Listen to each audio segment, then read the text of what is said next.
Thank you very much, colleagues, dear friends. First of all, I would like to join the words of gratitude to President Lula Dasilov and the Russian presidency for their active work to promote strategic partnership within BRICS.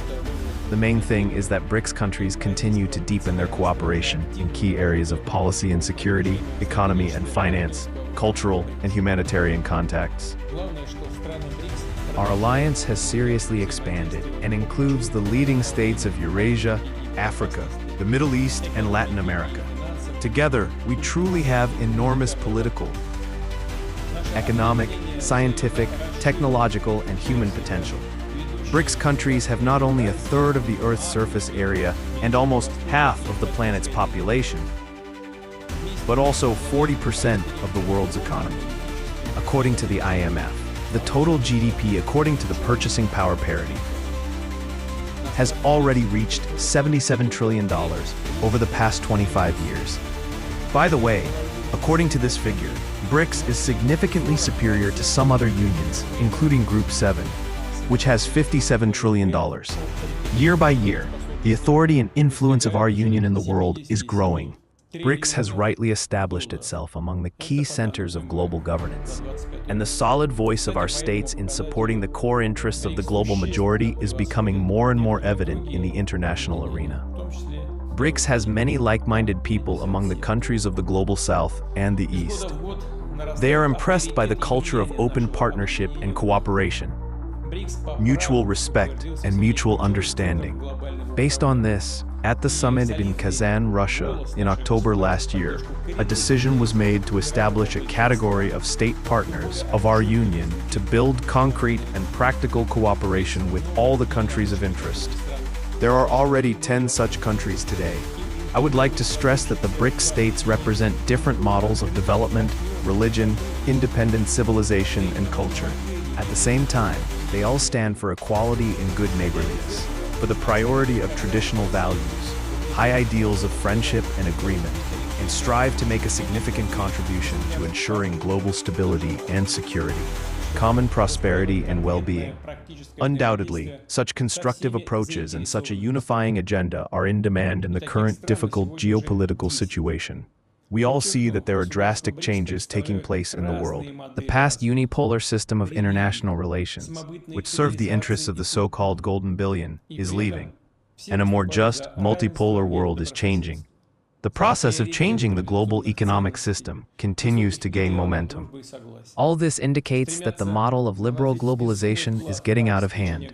The center of business activity is shifting towards developing markets, which is launching a powerful wave of growth, including in the BRICS countries. In order to make the most of the prospects that are opening up in this regard, it's important to activate the cooperation of the state and the participants of our union. First of all, in areas such as technology, efficient resource exploration, logistics and insurance, trade and finance, it is also necessary to further expand the use of national currencies in mutual funds. The creation of an independent accounting depository system on the BRICS platform, as it stands, will make currency transactions faster, more efficient, and safer. By the way, the use of national currencies in trade between our states is steadily growing. In 2024, the share of our national currency, the ruble, and the currency of friendly countries in the accounts of Russia and other BRICS states was 90%. The current task is to increase the number of mutual capital investments by the BRICS mechanisms and, first of all, the new development bank. For this purpose, Russia has proposed to form a new BRICS investment platform. We are talking about jointly developing agreed tools for supporting and attracting funds to the economy of our countries and the countries of the Global South and the East. It is important that our Brazilian colleagues adopted initiatives and proposed work on their implementation during the Russian presidency last year. In terms of joint achievements, I would like to note the launch of a special consultation mechanism on the issues of the World Trade Organization. The process of creating a grain exchange, a climate research center, a permanent logistics platform, and a sports cooperation program are underway.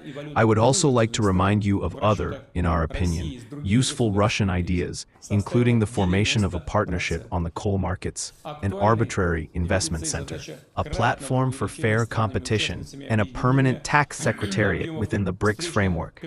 We expect the BRICS colleagues to support these promising initiatives. In September, the International Television Song Contest will be held in Moscow. This contest has already aroused great interest.